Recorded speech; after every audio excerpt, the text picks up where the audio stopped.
मंत्री परिषद की बैठक, बदलाव की आहट, ये है आज का हमारा टॉपिक जिस पर हम बात करेंगे आज के इस खास कार्यक्रम में। क्योंकि मंत्री परिषद की बैठक काफी अहम मानी जा रही है। प्रधानमंत्री नरेंद्र मोदी अपने विदेश दौरे से लौटे हैं और उसके बाद उन्होंने तमाम मंत्रियों को बुलाया है। विदेश से आने के बाद क्या कुछ जो है हालात बने हुए हैं देश में, उन पर चर्चा होगी। क्या कुछ समस्याएं हैं और क्या उसके समाधान है, उस पर चर्चा होगी। इस पर बात करेंगे, लेकिन उससे पहले आपको इस बैठक से जुड़ी कुछ बड़ी खबरें बताते हैं कि ब्रेकिंग न्यूज क्या है। आपको बता दें कि इस वक्त दिल्ली केंद्रीय परिषद की बड़ी बैठक चल रही है और प्रधानमंत्री नरेंद्र मोदी की अध्यक्षता में ये मंत्री परिषद की बैठक की जा रही है। सेवा तीर्थ में ये केंद्रीय मंत्री परिषद की बैठक हो रही है। आर्थिक हालातों को लेकर चर्चा की जा रही है। इस वक्त की बड़ी खबर आपकी स्क्रीन पर है और इस बैठक में तमाम बड़े मंत्री मौजूद है। गृह मंत्री अमित शाह मौजूद है, रक्षा मंत्री राजनाथ सिंह मौजूद है, रेल मंत्री मौजूद है, यहाँ पे तमाम मंत्री मौजूद हैं। और पिछले 2 सालों में प्रधानमंत्री नरेंद्र मोदी के जो मंत्री हैं उन्होंने क्या कुछ किया है, उनके उस पूरे महकमे पर, उनके पूरे कामकाज पर समीक्षा की जा रही है। देश में क्या हालात है और क्या समाधान है, ये बात की जा रही है। केंद्रीय मंत्रिपरिषद की अहम बैठक जारी है इस वक्त। और ये बता दें आपको कि जिस तरीके से इस वक्त हम बता दें कि जो वॉर चल रही है, वॉर सिचुएशन के बाद जो संकट आया हुआ है, आर्थिक संकट कहें चाहे ऊर्जा संकट कहें, जितने भी संकट आए हुए हैं उसमें कहीं ना कहीं समाधान ढूंढने की कोशिश की जा रही है। तो इस वक्त की बड़ी खबर आपको बता रहे हैं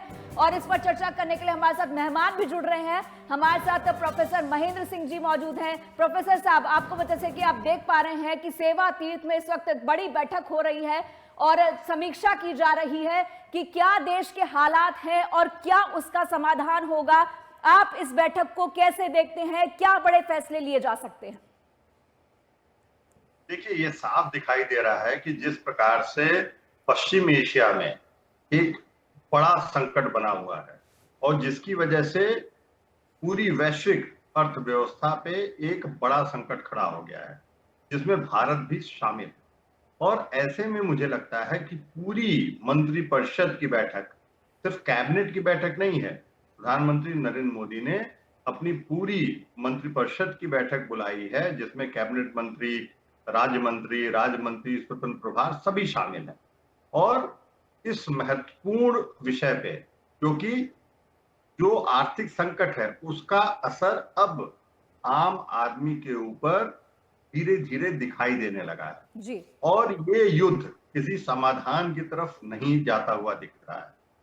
चाहे वो gulf of straight of Hormuz का ब्लॉकेज का मुद्दा हो या तमाम कि जो हम 90% जो हमारी निर्भरता है तेल के आयात पर, उसकी वजह से जो अभी जो अर्थव्यवस्था के सभी क्षेत्र है जो उसको प्रभावित करता है, मुझे लगता है कि किस प्रकार से एक स्थानीय स्तर पे जो आम जनमानस अब इससे प्रभावित होना शुरू हो गया है, तो उससे कैसे निपटा जाए, इस पे व्यापक चर्चा होगी। क्योंकि पूरी मंत्रिपरिषद में सभी क्षेत्र के, सभी राज्यों के, सभी वर्गों के जो व्यक्ति जो है शामिल होते हैं। तो इस संदर्भ में ये बैठक अत्यंत महत्वपूर्ण है। जी, यहाँ पर हालात की अगर हम बात करते हैं तो हालात पिछले कुछ समय से, जैसे कि वॉर जब से शुरू हुआ है, ईरान की बात करते हैं, इजराइल की बात करते हैं, अमेरिका की बात करते हैं और साथ ही साथ कुछ और भी ऐसे मोर्चे हैं जहां पर युद्ध चल रहे हैं। इसको देखकर के ये समझ में आता है कि दूसरे देशों से जो कूटनीतिक संबंध होते हैं वो बहुत अहम होते हैं।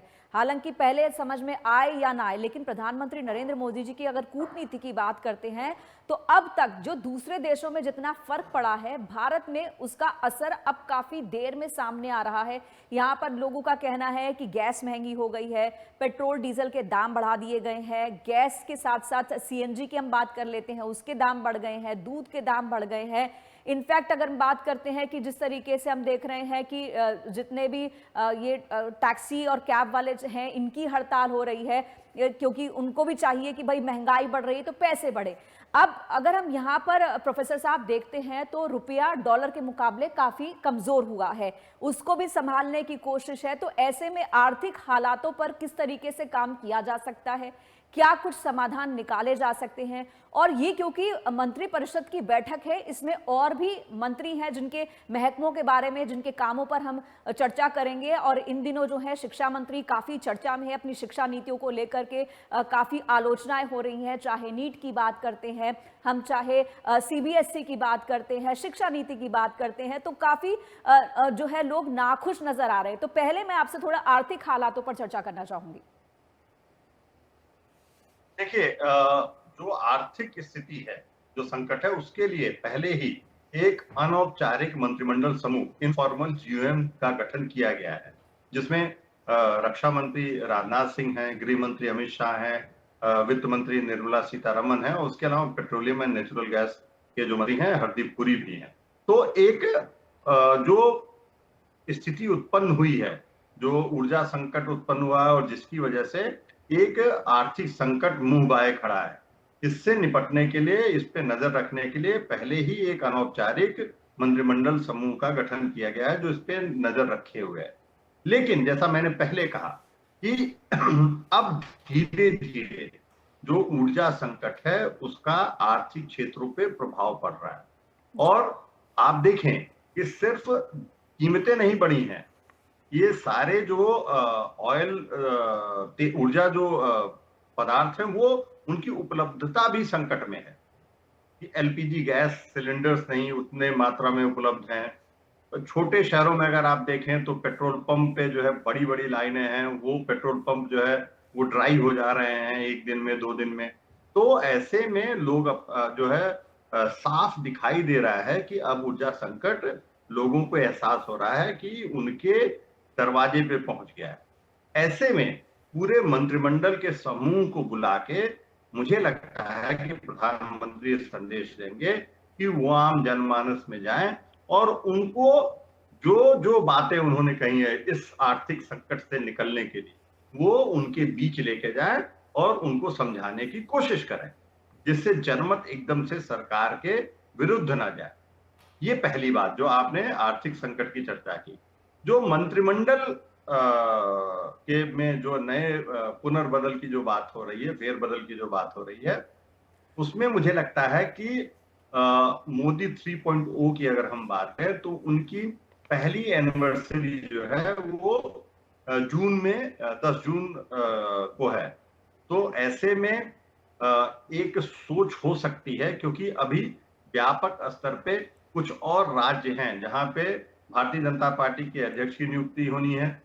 इसके अलावा अभी राज्यसभा की कुछ सीटें वैकेंट होने वाली हैं, जिनका चुनाव जो है जून में होने वाला है।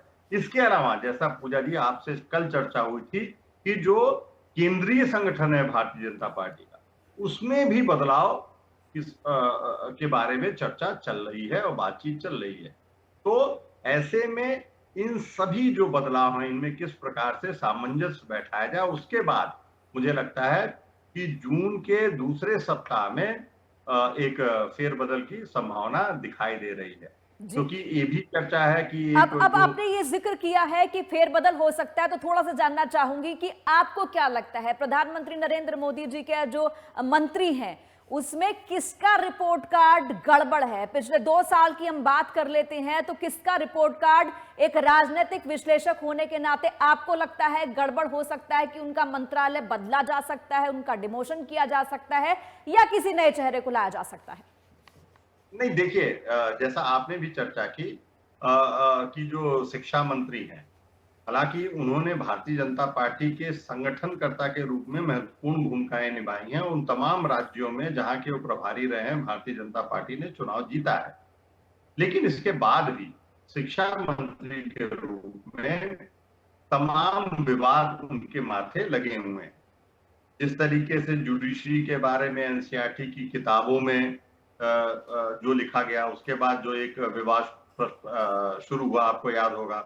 उसके बाद अभी हाल फिलहाल जो नीट परीक्षा का विवाद है, जो इनके दूसरे कार्यकाल में दूसरी बार हो गया। तो ऐसे में तमाम ऐसे मुद्दे हैं तो इसके अलावा अगर आप देखें तो जो तेल मंत्री हैं हरदीप पुरी जी, उनसे भी संबंधित तमाम विवाद हैं, और जिसको कोशिश अब विरोधी दलों ने की जो है उनके ऊपर वो आरोप, लेकिन मुझे नहीं लगता है कि उनकी परफॉर्मेंस पे कोई कमी है। और मैंने ये देखा है कि जो प्रधानमंत्री नरेंद्र मोदी की सरकार है, उसमें विपक्ष के आरोपों के आधार पे कोई बदलाव नहीं किया जा सकता है। लेकिन हाँ, निश्चित रूप से जो बेहतर कार्य करने वाले मंत्री हैं, उनको रिवॉर्ड किया जाएगा।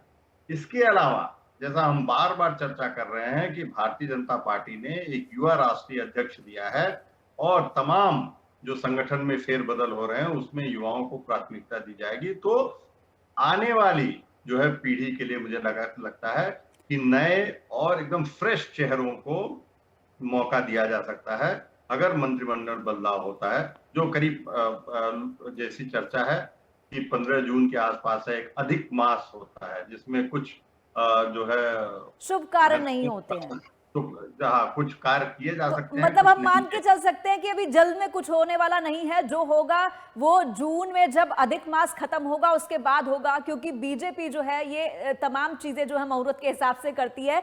लेकिन यहाँ पर मैं जरूर आपके पास वापस आना चाहूंगी, और कौन से जो है मंत्री जिन्होंने आपने कहा कि उनको रिवॉर्ड मिल सकता है उस पर भी जाऊंगी। नए चेहरों का आपने जिक्र किया कि नए चेहरे भी आ सकते हैं, कौन से नए चेहरे हो सकते हैं उस पर भी आऊंगी।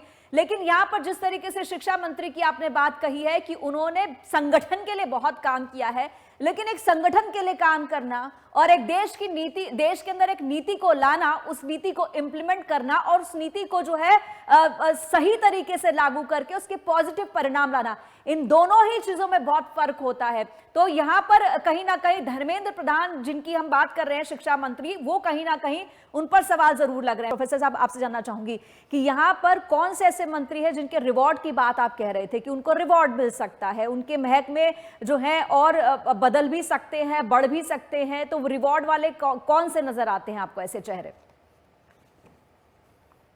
नहीं, देखिए, जो प्रधानमंत्री मोदी और अमित शाह की जो जोड़ी है, उनके नेतृत्व में जो क्या बदलाव हो सकते हैं इसके बारे में खबर पता लगाना और अनुमान लगाना अत्यंत मुश्किल है। लेकिन निश्चित रूप से कई ऐसे चेहरे हैं जो आप कहें कि लोगों के निगाह में एक फटीक है उन चेहरों को लेकर। तो जिस प्रकार जैसे अगर हम आज के खबर की बात करते हैं, तो आज एक बड़ी खबर आई है कि पुलवामा का मास्टरमाइंड हमजा, वो पीओके में मारा गया, अंधाधुंध गोलियां मारी, मारने वाला अज्ञात था। तो उसकी शाबाशी मुझे लगता है कि जरूर राजनाथ सिंह को मिल रही होगी, विदेश मंत्री को मिल रही होगी। तो उसके बारे में क्या कहना है आपका? हाँ, देखिए, निश्चित रूप से तमाम ऐसे जो चेहरे हैं जो हमेशा जो प्रमुख नेतृत्व है उसमें व्यापक बदलाव नहीं हो सकते। निश्चित रूप से गृह मंत्री अमित शाह हैं, रक्षा मंत्री हैं, या आप कहें कि जिस प्रकार से जो विदेश मंत्री हैं एस जयशंकर, तो जो प्रमुख चेहरे हैं उनमें बदलाव नहीं होगा। लेकिन इसके अलावा जो आप कहें कि जो काउंसिल ऑफ मिनिस्टर्स में जो एमओएस हैं, जो एमओएस इंडिपेंडेंट चार्ज है, उनको प्रमुखता दी जा सकती है, क्योंकि एक सेकेंड लाइन ऑफ लीडरशिप भी बनानी है। गवर्नेंस का जहां तक प्रश्न आता है, उसमें आप देखिए कि किस प्रकार से चाहे किरण रिजिजू हो और तमाम ऐसे, चाहे जो अभी आपने क्या नाम है, हिमाचल प्रदेश के जो पहले रह चुके हैं इंफॉर्मेशन मिनिस्टर, अनुराग ठाकुर की बात कर रहे हैं आप? अनुराग ठाकुर हो, और तमाम ऐसे नए युवा चेहरे हैं जिनको भारतीय जनता पार्टी आगे भविष्य के नेतृत्व के रूप में आगे लाना चाहती है। तो और कई ऐसे चेहरे भी हो सकते हैं जो एकदम से नए, कुछ को ड्रॉप किया जा सकता है, क्योंकि एकदम से जो भारतीय जनता पार्टी की रणनीति रहती है, एक सरप्राइज एलिमेंट रहता है उनके सभी कार्यों में। कुछ ऐसे पूर्व मुख्यमंत्री हैं जिनको प्रतिनिधित्व दिया जा सकता है विभिन्न राज्यों में। आप अगर बात करें रमन सिंह की, आप बात करें वसुंधरा राजे की, ऐसे कई पूर्व मुख्यमंत्री हैं जिनको संगठन में, राज्य संगठन में स्थान नहीं दिया गया, उनको वापस स्थान दिया जा सकता है केंद्रीय मंत्रिपरिषद में। कुछ को राज्यसभा जो है भेजा जा सकता है, क्योंकि अगर जून से लेके नई वैकेंसीज राज्यसभा में आनी, तो मुझे लगता है सारा मिला के कोशिश ये होगी कि एक युवा चेहरों को लाया जाए, एक नए नेतृत्व किस प्रकार से नया नेतृत्व प्रदान किया जाए। उसके अलावा जो अच्छा कार्य कर रहे हैं उनको जो है पुरस्कृत किया जाए, उनको रिवॉर्ड दिया जाए। और ये तब जब ये है कि भारत एक अत्यंत विकट स्थिति में फंसा हुआ है युद्ध की वजह से, जो एक आर्थिक स्थिति है, और इस पे तमाम सरकार के ऊपर पहली बार तमाम प्रश्न भी खड़े होने शुरू हो गए हैं। जी, जिस प्रकार से सरकार से जुड़े महत्वपूर्ण अर्थव्यवस्था पे काम करने वाले लोग भी अब प्रश्न उठाने लगे हैं कि आर्थिक स्थिति को किस प्रकार से और बेहतर किया जाए। जो ये युद्ध की वजह से, जो ऊर्जा संकट की वजह से, जी जो अर्थव्यवस्था जी जी जी जी प्लीज आप अपनी बात कंटिन्यू कीजिए प्लीज। हाँ, जो अर्थव्यवस्था के विभिन्न क्षेत्रों पे, चाहे वो ट्रांसपोर्ट हो, फर्टिलाइजर हो, जो आपने टैक्सीज की बात की, जो और तमाम सभी क्षेत्रों पे, रसोई गैस की किल्लत, तो तमाम क्षेत्रों, जो महंगाई की मार, अब जो है अगला जो प्रभाव आने वाला है व्यापक स्तर पे, वो रोजगार पे आने वाला है। तो ऐसे में मुझे लगता है कि आज की बैठक से कुछ महत्वपूर्ण संकेत जो है आने वाले हैं कि भारत किस प्रकार से इस बड़े आर्थिक संकट से निपटना जा रहा है। जी, क्योंकि अभी आपकी सारी बात सही है, क्योंकि अगर हम भारत की कूटनीति की बात करते हैं, भारत के अंदर मतलब क्या कूटनीति भारत अपनाएगा, इस पर तो काम चल ही रहा है। लेकिन अगर हम अब बात करते हैं केंद्र की सरकार की, बीजेपी सरकार की, तो बीजेपी जितना फोकस अपना कूटनीति पर बाहर रखती है उतना ही वो देश के अंदर रखती है। अब इस मंत्रिपरिषद की बैठक को आने वाले 7 राज्यों के विधानसभा चुनाव से जोड़ते हुए आप कैसे देखते हैं? देखिए, हाँ, चुनाव एक महत्वपूर्ण मुद्दा है, और क्योंकि उत्तर प्रदेश सबसे महत्वपूर्ण राज्य है, तो ऐसे में इस पे चर्चा मुझे नहीं लगता है कि इस मंत्रिपरिषद में होगी। लेकिन इस जो बदलाव होंगे, जो फेरबदल होंगे, वो इन राज्यों के चुनाव को ध्यान में रखकर होंगे, क्योंकि ऐसा लगता है कि कम जो है अवसर होते हैं जब प्रधानमंत्री पूरी मंत्रिपरिषद की बैठक बुलाते हैं। नहीं तो हर वीक में, ज्यादातर हर सप्ताह में जो कैबिनेट की बैठक होती है, और वो मंत्री को सिर्फ बुलाया जाता है जो कैबिनेट के नहीं होते हैं, जिनका इशू रहता है कैबिनेट में डिस्कशन के लिए। ऐसे में पूरे मंत्रिपरिषद की बैठक का बुलाने का मतलब ये साफ है कि जल्द ही प्रधानमंत्री या इस बैठक के माध्यम से कोई बड़ा संकेत देने वाले हैं कि सरकार किस प्रकार से इस बड़े आर्थिक संकट से निपटने जा रही है। क्योंकि अभी तक जो प्रधानमंत्री की अपील थी वो लोगों से थी कि वो आम जन जो है वो क्या करे इस आर्थिक संकट से जो है इसको मजबूती से लड़ने के लिए। लेकिन इस बैठक के बाद मुझे लगता है कि ये संदेश निकल के सामने आएगा कि सरकार क्या कर रही है। अभी तक अगर सरकार की बात करें तो सरकार ने सिर्फ पेट्रोलियम प्रोडक्ट्स के दाम बढ़ाने दिए हैं ऑयल कंपनीज के, वो भी बहुत लिमिटेड। उसके अलावा जो गोल्ड पे और सिल्वर पे जो इंपोर्ट ड्यूटी है उसको बढ़ाया है, जो एक्साइज ड्यूटी है उसको बढ़ाया गया। तो अब क्या निर्णय लेने वाली है सरकार? जैसी हम पहले चर्चा कर चुके हैं कि odd even, no vehicle day, किस प्रकार से मैंडेटरी रूप से जो फ्यूल कट है उसको इंश्योर कराया जाए। तो मुझे लगता है इस बैठक के बाद ऐसे निर्णय आने की संभावना है, ऐसे संदेश आने की संभावना है कि सरकार क्या निर्णय ले रही है इस आर्थिक संकट में। जी, जाहिर सी बात है, क्योंकि अपने आप में ये बैठक काफी अहम है। प्रोफेसर साहब, वक्त नहीं है कि इस चर्चा को हम आगे बढ़ाएं, फिलहाल बैठक तो जारी है, काश हमारी चर्चा भी जारी रह पाती, लेकिन अगले कार्यक्रम का भी वक्त हो चला है। तो हम बता दें कि जो ये मंत्रिपरिषद की बैठक है, बदलाव की आहट कही जा रही है। जिस तरीके से हमारे एक्सपर्ट ने भी कहा कि कई चेहरे बदले जा सकते हैं, कई अहम निर्णय देश हित में लिए भी जा सकते हैं। अब जो बता दें कि मंत्रिपरिषद की बैठक हो रही है, ये पूरे 1 साल बाद हो रही है, तो आप ये यकीन मान के चलिए कि बड़े बदलाव जरूर देखने को मिलेंगे, और वो बदलाव क्या होंगे वो भी आपको हम बताएंगे MH1 न्यूज पर।